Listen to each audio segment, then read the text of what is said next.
72 हूरे plus. बात यह है, अगर आपने हदीसों को देखा होगा तो हदीस में ये बात का भी उल्लेख है कि वहाँ पे अल्लाह 100 मर्दों की कुव्वत अता करेगा, राइट? हाँ जी, हाँ जी।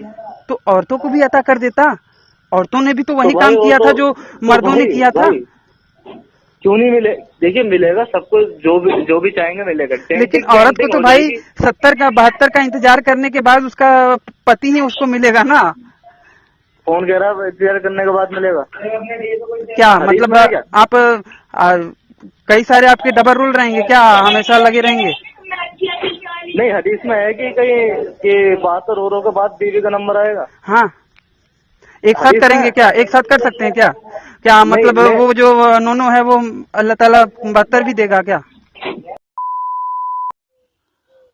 नमस्ते सभी को मित्रों, वैचारिक मंथन यूट्यूब चैनल पर मैं आपका साथी आशीष चौरसिया आप सभी का हार्दिक स्वागत एवं अभिनंदन करता हूं। मित्रों, अगर आप मुझे काफ़ी समय से सुन रहे हैं तो आप ये जानते होंगे कि मेरे नज़रों में जन्नत और जहन्नुम का कॉन्सेप्ट मजहबी आतंक का और कन्वर्जन का सबसे बड़ा कारण है। इसी के कारण व्यक्ति सबसे ज़्यादा मतांध और सबसे ज़्यादा उन्मादी बनता है। इस विषय पर मैंने काफ़ी शोध किया है, काफ़ी चिंतन मनन किया है, जिसके कारण कई सारे सवाल भी मेरे मन में रहते हैं। और जब ज़ुबैर जी से मेरी बातचीत होने लगी तो हमारी बातचीत की दिशा जन्नत और जहन्नुम के कॉन्सेप्ट पर आ गई। तो जन्नत और जहन्नुम के कॉन्सेप्ट में मेरे जो कुछ प्रश्न थे उनमें से कुछ एक मैंने ज़ुबैर जी के सामने रखे। और अगर आप सुनेंगे वो प्रश्न, और वो प्रश्न आप किसी भी मोमिन के सामने रखेंगे या फिर ये बातचीत कोई भी मोमिन सुन रहा होगा, तो मेरा ये वादा नहीं दावा है कि वो मोमिन इन सभी प्रश्नों का कभी भी उत्तर जिंदगी में नहीं दे सकता। तो वही बातचीत मैं आज आप सबके सामने रख रहा हूँ। आप सब भी सुनिए एवं निर्णय लीजिए। और औरतों के मसले से भी बोला है जन्नत में क्या बोला? इतना 72 हूरें मिलेंगी, जबकि औरतों को कुछ नहीं मिलेंगी। देखिए मिलेंगी, किसे मिलेंगी? औरतों को क्यों नहीं मिलेंगी? औरतों को भी तो उसके जैसा ही मिलना चाहिए। औरतों ने भी तो कुछ ना, देखिए औरतों को भी कुछ ना कुछ मिलेगा, वो पता नहीं क्या मिलेगा। तो इसके बारे में क्लियर नहीं किया, मतलब औरतों के साथ भेदभाव किया ना। जो खालिद कायनात है, जो किसी में भेदभाव ना होने का दावा करता है। अच्छा मेरी बात सुनिए, अगर आपकी बीवी को कुछ किसी और से संबंध हो तो अच्छा लगेगा भाई? तो मेरा अगर किसी और से संबंध होगा तो ये भी तो मेरी बीवी को नहीं अच्छा लगेगा, या फिर मेरी बीवी खुश हो जाएगी कि वाह वाह मियाँ जी तो बड़ा अच्छा काम कर रहे हैं, चाचर के साथ 72 के साथ लगे हैं, बहुत अच्छा है। हाँ, तो ये भी तो देखिए भाई, जन्नत में जो हूरें मिलेंगी वो हलाल तरीके से मिलेंगी। हलाल तरीके से या फिर जैसे भी, तरीका छोड़िए, लेकिन जो मिल रही हैं, बात सुनिए, समान ही आपने भी जितने पुण्य किए इस्लामिक एतबार से उतने ही बीवी ने भी पुण्य किए, लेकिन बीवी के साथ अल्लाह ने दुआ किया ना कि बीवी को तो आप पे ही बस करना पड़ेगा, जबकि आप 72 के साथ मजा लोगे। 72 के बाद उसका क्या नाम से 71 के बाद उसका नंबर आएगा, 72 के बाद तो क्या कहा जाए? उसके साथ क्या न्याय किया? अन्याय ही हुआ ना भाई। अन्याय कैसे हुआ भाई? ये अन्याय नहीं हुआ भाई। अच्छा, देखिए दुनिया में जब आदमी जवानी के टाइम पर पहुंचता है, सुनिए मेरी बात ध्यान से, 16 से लेकर 20 साल की उम्र में जब आदमी पहुंचता है तो फिर एक बढ़ती है ना शरीर में। हाँ, आदमी और औरत दोनों की होती हैं। हाँ होती है, लेकिन लड़कों में ज्यादा होती है भाई। ना ऐसा नहीं है, सब में बराबर रहता है। बात यह है कि आपके अंदर जो काम वासना है ना, इंसानों में, हम मर्दों में काम वासना बहुत जल्दी से होती है, औरतों में देरी से होती है और देरी से उतरती भी है। अगर आप शादीशुदा हो तो आप इस चीज को फील किए होंगे कि औरतों में देर से क्या नाम से उत्तेजना होती है और वो देर से खत्म भी होती है। आप तो तुरंत फारिग हो जाओगे, लेकिन औरत को फारिग होने में समय लगता है, जिस तरह से उसे क्या नाम से वो होने में समय लगता है। सही है, तो उस तरह से है दोनों का। जी, आप साइंस की नजरिए से देखेंगे तो साइंस कहती है आदमी औरत से एक्टिव ज्यादा रहता है। कैसे? कौन सा ऐसा प्रूफ है? साइंस का कोई ऐसा शोध है, आप बता सकते हैं? हाँ जी, शोध है, क्यों नहीं है। हाँ बताइए, कोई एक ऐसा ऑथेंटिक मुझे बता दीजिए साइंटिस्ट का। मैंने भी देखा है, मैं भी अच्छा खासा भाई थोड़ा बहुत साइंस का जानकार हूँ, हल्का फुल्का, आपके जितना हो सकता है ना हूँ, लेकिन मैं भी जानकार हूँ और मैंने तो अभी तक ऐसा कुछ नहीं देखा। अच्छा, ऐसा कुछ नहीं देखा आपने? हाँ। अच्छा ठीक है। तो जब हम देखते हैं किसी लड़की को या किसी औरत को छोटे कपड़े पहने हुए, तो भाई हमारी नजर कहाँ जाती है? आपकी जाती होगी। तुम्हारी नहीं जाती? नहीं। अच्छा, मैं मुंबई में रहता हूँ, मेरा उतना ख्याल उस पे नहीं जाता, सामान्य सी बात है। अब आप देखिए, अगर आपका दिमाग ही आपको हमेशा से बचपन से ही उन सब चीजों को किया गया है कि वो गंदा है, ऐसा है वैसा है, तो आपका स्वाभाविक दिमाग है, एक सबकॉन्शियस माइंड रहता है जो कि उसी की ओर अट्रैक्ट होता है। अगर मैं आपको कहूँ कि भैया पीठ के पीछे खुजलाना नहीं है, मैं 10 बार आपको कहूंगा ना, तो आपका ऑटोमेटिक हाथ चला जाएगा, आपको लगेगा कि यार खुजली हो रही है। ये एक स्वाभाविक सी प्रक्रिया होती है इंसान की, कि जिस चीज को मना करो। आप देखे होंगे जहाँ पे जिस दीवार पे लिखा रहता है, नहीं सुनिए, जिस दीवार पे लिखा रहता है कि यहाँ पे पेशाब करना मना है, देखेंगे तो वहाँ पे पेशाब के धब्बे ज्यादा रहते हैं। जी, तो बताइए, अब आप ही सोच कर बताइए, जब आप आदमी के सामने किसी लड़की को लेंगे बड़ी खूबसूरत सी, ठीक है भाई, तो सेक्सुअली एक्टिव होगा नहीं होगा वो? क्या? अगर शादीशुदा होगा तो नहीं हो सकता, 1% माना, लेकिन भाई जो कुंवारा है वो तो सेक्सुअली एक्टिव रहेगा नहीं रहेगा? शादीशुदा भी एक्टिव हो सकता है, ऐसा क्यों कह रहे हैं कि शादीशुदा एक्टिव नहीं हो सकता? लेकिन तो क्या शादीशुदा औरत या फिर कुंवारी लड़की वो एक्टिव नहीं रह सकती? हाँ, एक लड़की या एक औरत, उसके अंदर सेक्सुअलिटी नहीं रहती क्या? हाँ जी, होती है, क्यों नहीं होती? चलिए, अच्छा मैं अब आपको थोड़ा सा बात को और आपको ही वो कर देता हूँ। चलिए, मान लिया कि मर्द में दुगना की ख्वाहिश रहती है, ठीक है जी? हाँ जी। उससे ज्यादा तो नहीं रहती? हाँ जी। और तब फिर औरत को चलो 2 बीवियां, एक हुर मिल जानी चाहिए थी, 72 हुरे प्लस। बात यह है, अगर आपने हदीसों को देखा होगा तो हदीस में ये बात का भी उल्लेख है कि वहाँ पे अल्लाह 100 मर्दों की कुव्वत अता करेगा, राइट? हाँ जी, हाँ जी। तो औरतों को भी अता कर देता, औरतों ने भी तो वही काम किया था जो मर्दों ने किया था। क्यों नहीं मिले? देखिए, मिलेगा सबको, जो भी चाहेंगे मिलेगा, लेकिन औरत को तो भाई 70 का 72 का इंतजार करने के बाद उसका पति ही उसको मिलेगा ना। कौन कह रहा है इंतजार करने के बाद मिलेगा? क्या मतलब आप कई सारे आपके डबल रूल रहेंगे क्या, हमेशा लगे रहेंगे?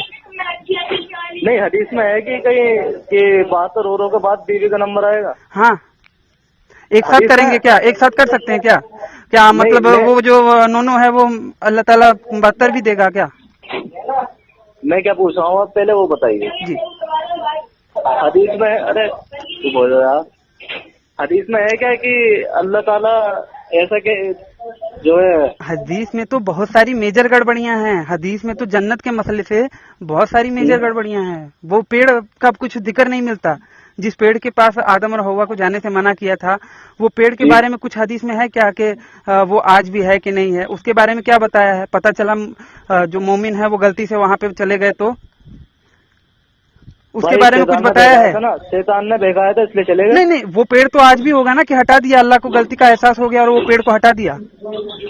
बहिश्त में, जन्नत में वो पेड़ आज भी है ना भाई। आज कैसे हो जाएगा?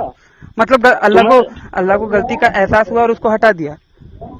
गलती का एहसास हुआ और हटा दिया? कौन कह रहा है हटा दिया? नहीं, मतलब हटाया नहीं है, वो पेड़ है आज भी। होगा, ये तो पता नहीं, लेकिन भाई तो वही तो कह रहा हूँ, ये हदीसों में इतनी बड़ी गलती है कि भैया जिसकी वजह से आदम अलैहिस्सलाम को जन्नत से बेदखल कर दिया और उस चीज के बारे में कुछ बताया नहीं, कुछ मुसलमानों को वो नहीं आदेश नहीं दिया, कुछ सचेत नहीं किया कि भैया उसके पास मत जाना, तुम भी नहीं तो तुम भी आदम के जैसे वो हो जाओगे। तो ऐसा क्यों नहीं किया? या तो उन्होंने पेड़ हटा दिया, उनको गलती का एहसास हो गया। नहीं भाई, पेड़ हटाने की बात नहीं है भाई, मेरी बात सुनिए। मतलब पेड़ है कि नहीं है? भाई ये तो पता नहीं पेड़ अब है या नहीं। तो वही तो, इतनी मेजर गड़बड़ी कैसे हो सकती है? इतनी बड़ी बात कैसे छोड़ सकते हैं अल्लाह ताला? भाई एक बात तो सुनिए, मैं क्या कह रहा हूँ आपसे। सुनाइए। देखिए, शैतान ने भेगाया था इब्लीस ने, जानते हैं? देखिए वो उस पे मैं कई बार बोल चुका हूँ कि वो अल्लाह की क्या ही मर्जी से हुआ था। अल्लाह की मर्जी से हुआ था? कैसे हुआ था? अल्लाह को भविष्य का पता था। अच्छा, अल्लाह को पता था कि ये इब्लीस बनेगा, ये शैतान बनेगा, ये आगे चल के लोगों को भटकाएगा। अल्लाह को पता था। अल्लाह को पता था, फिर तो अल्लाह ने तो ये भी कहा था कि भाई सजदा करा आदम अलैहिस्सलाम को। अल्लाह को ये भी पता होगा ये नहीं करने तो का, वो तो फिर क्यों हुक्म दिया? अपनी बात में ही झूठे साबित हो गए ना। मैं झूठी साबित कैसे हो गई ये भाई? कुरान, झूठे ये देखिए साबित, कुरान की कल्पना करने वाले की ये खामी है। देखिए झूठे तो सब जब साबित होते हैं, जब ये कहते कि भाई जो है आदम अलैहिस्सलाम को तो तू सजदा करने का ही नहीं है, क्या हुक्म दूसरी नहीं, सजदा बात करने ये है, मसला ये था कि भैया जो आदम ये शैतान भटका रहा है वो तो अल्लाह जानते थे, मतलब कि अल्लाह की मर्जी थी, जानबूझ के उन्होंने होने दिया ना। अगर मैं कोई नहीं चीज भाई, अपने जानकारी में होने दूं तो मतलब कहीं ना कहीं मैं चाहता हूं कि भैया हो। भाई अल्लाह तो ये चाहते थे ना। देखिए, जब बहका दिया इसने इब्लीस ने आदम अलैहिस्सलाम को, अल्लाह ने तो ये कहा ना कि भाई इसने तुम्हें जन्नत से निकलवा दिया, अब तुम जो है धरती पर जाओ और वहीं वहीं रहो। इसका मतलब तो अल्लाह की मर्जी ये थी कि जन्नत में रहे आदम अलैहिस्सलाम और हव्वा अलैहिस्सलाम। तो वो तो ये जानते थे ना भविष्य में कि आदम जिसे मैंने बनाया है वहीं आगे चल के भटकाएगा। तो उन्होंने किस लिए भटकने दिया? देखिए, अगर वे भटक गए तो फिर दुनिया का वो कैसे चलता? वो कैसे यार, मतलब एक झूठ की बुनियाद पे वो दुनिया चलाते, या फिर एक आखिर गुमराह किया ना आदम को। तो उन्होंने सजा दे दिया कि भैया तूने गलत किया, लेकिन देखा जाए तो उनसे गलत करवाया इनडायरेक्टली अल्लाह ने ना। भाई अल्लाह का तो देखिए, अल्लाह आदम भटका तो इनडायरेक्टली अल्लाह जानते थे ना भाई। मैं कह रहा हूँ अल्लाह जानते थे, तो फिर अल्लाह ने हुक्म क्यों दिया? जानबूझ के होने दिया। जानबूझ के होने दिया। हाँ, तो फिर भाई अल्लाह को तो ये भी पता होगा ना कि भाई ये आदम अलैहिस्सलाम को सजदा नहीं करेगा, फिर क्यों हुक्म दो उसे? हाँ, तो ये तो मैंने उस दिन भी कहा था आपसे। ये तो मैंने उस दिन भी कहा था कि ये तो अपने बात को ही झूठा साबित कर दिया, या फिर अपनी ही बात को गलत कर दिया। क्या कहें उसके बारे में? ये तो मेरा आपसे लोगों से सवाल रहता है जिसका कोई जवाब नहीं देता। भाई इसमें अल्लाह का चाहना या ना चाहने की बात नहीं है। देखिए कुरान में खुद आया है इसमें जो चाहे। इसमें देखिए, अल्लाह ने कुरान शरीफ में हुक्म दिया कि हमने इब्लीस को और फरिश्तों को हुक्म दिया कि आदम और हव्वा को आदम अलैहिस्सलाम को सजदा करो। ठीक है भाई, हुक्म दिया, चाहा नहीं है। चाहना क्या होता है? चाहना हुक्म, अगर राजा हुक्म देता है, मैं आपका राजा हूँ या फिर मैं आपका मालिक हूँ, जैसे अल्लाह मालिक है, एक बात कह रहा हूँ, तो मैंने अगर आपको हुक्म दिया कि भैया जाके मेरे लिए एक गिलास पानी लेके आओ, तो मेरा उसमें चाह भी है ना। अच्छा, तो फिर मेरी चाहत तो ये है ना भाई, कोई मेरे लिए खाना बनाए या मेरे लिए पानी लाए तो मेरा चाहना हो गया, हुक्म थोड़ी हो भाई। क्या हुक्म हुआ तभी तो मैंने चाहा मैंने तभी तो हुक्म किया? या फिर ऐसा होता है क्या कि बिना सोचे समझे हुक्म कर दिया? मैंने चाहा तो कुछ नहीं, दिमाग में कुछ सोचा ही नहीं, मुझे इच्छा है, उसकी चाह है कि नहीं, मैंने बस तो ये मूर्खता हो गई ना भाई। भाई मूर्खता कैसे होगी? फिर अल्लाह को भाई हुक्म की क्या जरूरत थी? चाहना कहते ना कि ये कहता भाई मैं चाहता हूँ तो आदम को सजदा कर। हाँ, फिर तो अल्लाह को ये कहना चाहिए था ना। तो ये तो आप समझिए ना। मैं आपको बता रहा हूँ भाई, फिर तो अल्लाह को यही कहना चाहिए था, हम चाहते हैं कि आदम को सजदा करो भाई इब्लीस। हाँ, तो हुक्म, तो ये भी तो वही बात हुई ना, ये बात भी तो वही हुई ना। हुक्म देना मतलब होता क्या है? अगर कोई हुक्म देता है भाई, बाबा सुनिए, कोई भी किसी के भी आज के टाइम पे भी कोई उदाहरण ले लीजिए कि अगर किसी ने हुक्म दिया हाँ, तो क्या वो चाहता नहीं है कि वो चीज हो? जिसकी चाह भाई, अगर आप देखेंगे तो जिसकी जिस चीज में चाह रहती है ना, वो उसी चीज की हुक्म देता है। बता दीजिए कोई आज तक ऐसा कोई इंसान या फिर कोई ऐसा वो हो जो चाहा नहीं रहता लेकिन वो उसका हुक्म दे देता है। भारत सरकार अगर कोई हुक्म लगाती है तो चाहती है ना कि लोग माने उसको। जैसे कि ये लॉकडाउन का हो गया, कई सारे क्या नाम से नेता लोग हैं, या फिर चलिए मोदी की बात करते हैं। मोदी कहते हैं ना तो कि भाई भैया ये तो सुरक्षित रहिए। आदेश हो गया ना, चाहना नहीं नहीं, थोड़ी बात हो गया सुनिए, भाई। आदेश का मतलब क्या होता है? आदेश का तर्जुमा उर्दू में करेंगे तो क्या आएगा? वही हुक्म जारी करना भाई। तो वही बात ना, तो मोदी ने चाहा ना तो कि भाई भाई फिर लोग सुरक्षित रहें, इसलिए उन्होंने हुक्म दिया ना। मोदी ने चाहना क्या है भाई? बिना चाहे मोदी आप जी, भाई, बिना चाहे कोई हुक्म कर सकता है क्या? बता दीजिए कोई उदाहरण के बिना चाहे किसी ने हुक्म दे दिया हो। अच्छा मतलब इस वाक्य में आपको क्या, किसमें गलती दिख रही है, अल्लाह में? हाँ, अब तक मैंने क्या बताया? अच्छा भाई, मैं तो तुमसे यही कहूंगा, देखो चाहने में और हुक्म में बहुत फर्क होता है। मैं कह रहा हूँ ना, और बिना चाहे किसी ने हुक्म दिया हो क्या? दिया है क्या आज तक? बता दीजिए। अच्छा चलिए पढ़ेंगे इस बारे में भाई। बिल्कुल पढ़िएगा मेरे भाई, बिल्कुल पढ़िएगा। और कई सारी चीजें हैं जो कि अल्लाह खुद भटका रहे हैं। हर जगह पे उन्होंने बोला है कि मैं जिसे भटका दूं उसे कोई राह दिखाने वाला नहीं होता। हाँ तो भाई भटकाएंगे तो उसको ना, जो आदमी अल्लाह पे ईमान नहीं ला रहा। भाई देखिए वहाँ पे देखिए ये भी हाँ, कहा है कि कुछ लोगों को पैदा ही इसलिए किया है ताकि वो जहन्नुम की आग में जल सके, वो मुशरिक ही हुए हैं।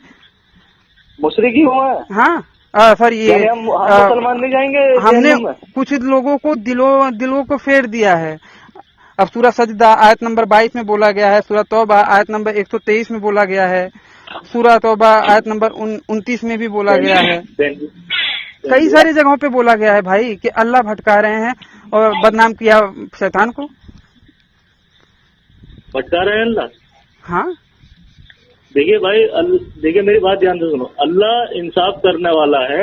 इंसाफ देखिए कहाँ सुनो किया भाई? औरतों के साथ ही इंसाफ नहीं किया है, स्टार्टिंग से लेके अंत भाई, तक।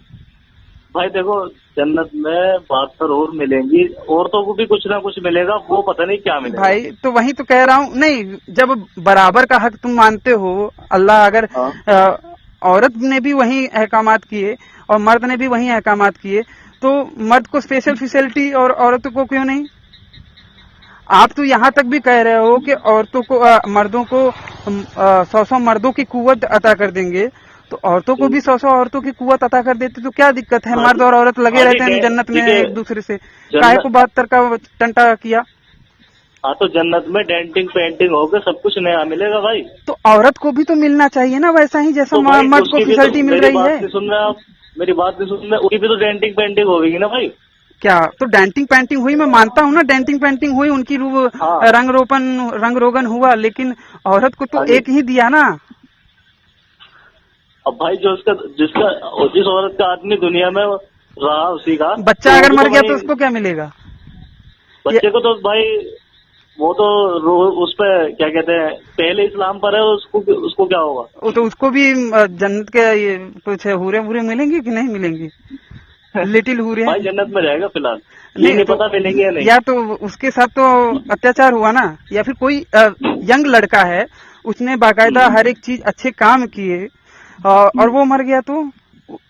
हाँ मिलेंगी बिल्कुल, कुआरा मरा। जैसे कि वो ये किशोर अवस्था में है, जैसे कि 10-15 साल का है, वो मर गया तो उसको भी वही हूरे मिलेंगे? हाँ जी, क्यों नहीं मिलेंगी? बच्चा भी बच्चा भी हूरों से मजा करेगा, और जो बच्चा पैदा होते मर गया उसको भी मिलेंगी?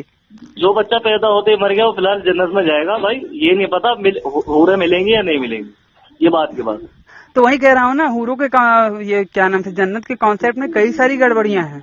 यहाँ तक कि जहन्नुम और जहन्नुम दोनों के कॉन्सेप्ट में बहुत बड़ी बड़ी मेजर गड़बड़ियां हैं, जिनको कि अगर जो समझने वाला होगा ना तो वो जान जाएगा कि भैया जिसने लिखा है वो कई जगह पे भूल किया है, और ये ईश्वरीय या फिर इस प्रकार का जो कहते हैं वो वैसा नहीं है। जहन्नुम में जो भोजन मिलेगा उसमें ही कई जगह पे विरोधाभास आते हैं। कहीं पे कहा गया है कि खारदार झाड़ी मिलेगी, कहीं पे बोला गया है कि पीप मिलेगा, और बोला गया है कि केवल वही मिलेगा, और 3-3 जगह पे 3-3 बात बता दी। हाँ जी बिल्कुल सही कहा है, यही मिलेगा क्या जो आप कह रहे हैं? तो वही मैं कह रहा हूँ वहाँ पे। जी अच्छा बोलिए आप। बल्कि एक पेड़ का भी नाम लिया गया है, उसका नाम याद नहीं आ रहा, वो भी वही दिया जाएगा। तो वही देखिए, सूरह अल गाशिया में बोला गया है कि हाँ जी। उनके लिए कोई खाना ना होगा सिवाय एक प्रकार के जरी के। हाँ ठीक जी, है, हाँ जी, हाँ जी। जी वो मैं वही सिवाय, कह रहा था। शब्दों पे ध्यान दीजिएगा, सिवाय। ठीक है। अब सूरा हक्का में बोला गया है आयत नंबर 36 में कि और न ही धोवन के सिवाय उनके लिए कोई भोजन होगा। हाँ जी। तो यहाँ पे जब कह रहे हो कि उसके सिवाय कुछ नहीं होगा तो दो चीजें बता दिए। अभी और है सूरा हक्का आयत नंबर 35 में बोला गया है कि और न पीप के सिवाय उनके लिए कोई खाना होगा। सूरा अल गाशियाह में बोला गया है आयत नंबर 6 में कि खारदार झाड़ी के सिवाय उनके लिए कोई भोजन नहीं होगा। हर जगह पे कह रहे हैं कि उनके लिए बस वही चीज होगी और तीन चीजें बता रहे हैं। तो कैसे माना हाँ, जाए? समझ में आता है ना कि भैया कॉन्सेप्ट में गड़बड़ी है। तो भाई वो अलग अलग लोगों के लिए हुक्म है ना कि फला को ये मिलेगा, फला को ये मिलेगा, फला को ये मिलेगा। आप आगे पीछे की आयत पढ़ सकते हैं, आगे पीछे की आयत भी पढ़ सकते हैं। वहां पे हाँ केवल जी। जहन्नुमियों की मुराद से बोला गया है, ये नहीं बोला कि उनमें भी कैटेगरी है और इस प्रकार की है। एक मिनट, मुझे तुम आयत बताओ, कौन सी आयत है? सूरा अल पहली गाशिया, आयत? मैं बता रहा हूँ, एक मिनट। सूरा अल गाशिया और ये जी, आयत नंबर 6 देखिए। सूरह गाशिया। हाँ, आयत नंबर 6। और कौन सी भाई? सूरा हक्का आयत नंबर 36। सूरह हत्ता। हक्का। ठीक है, और कौन सी आयत है? ये दो ही पहले देख लीजिए ना। तो मैं भाई अध्ययन करके बता पाऊंगा ना, आप मुझे आयत बता दीजिए। क्या? और मैं हाँ, अध्ययन। सूरा हाँ। अस्सफ़ात में भी देख लीजिएगा, 65 और 66 में भी। वहां पे भी बोला गया है कि सांप के फन की तरह क्या है और जहन्नुमी लोग उसी से पेट भरेंगे। अच्छा, कौन सी सूरह है? सूरा अल सफ़ात में 65 और 66 में बोला गया है। 65 की 66 में? जी भाई।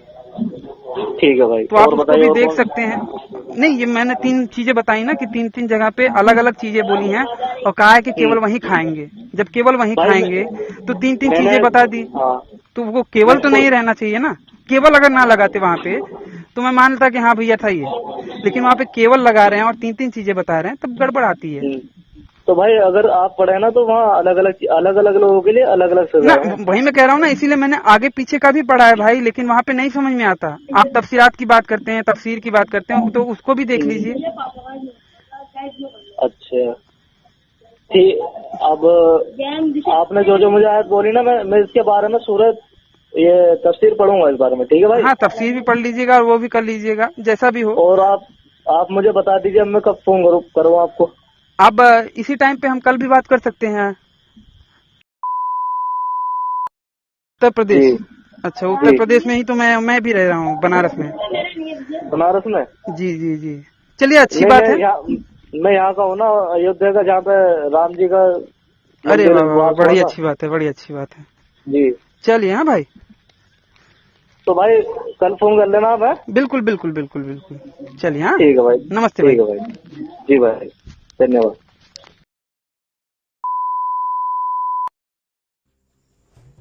तो मित्रों, आज का हमारा ये वीडियो यहीं पे समाप्त होता है। अगर ये बातचीत आप लोगों को पसंद आई हो तो इसे अपनी मित्र मंडली में शेयर अवश्य कीजिएगा। मित्रों, जैसा कि आप लोग जानते हैं कि हमारा पिछला चैनल आशीष चौरसिया कुछ जिहादी तत्वों के द्वारा डिलीट करवा दिया गया था, इसीलिए अपने इस नए चैनल वैचारिक मंथन को सब्सक्राइब अवश्य करें। इस वीडियो को अंत तक देखने के लिए आप सबका बहुत बहुत धन्यवाद। नमस्ते जी, जय श्री राम, जय माँ भारती।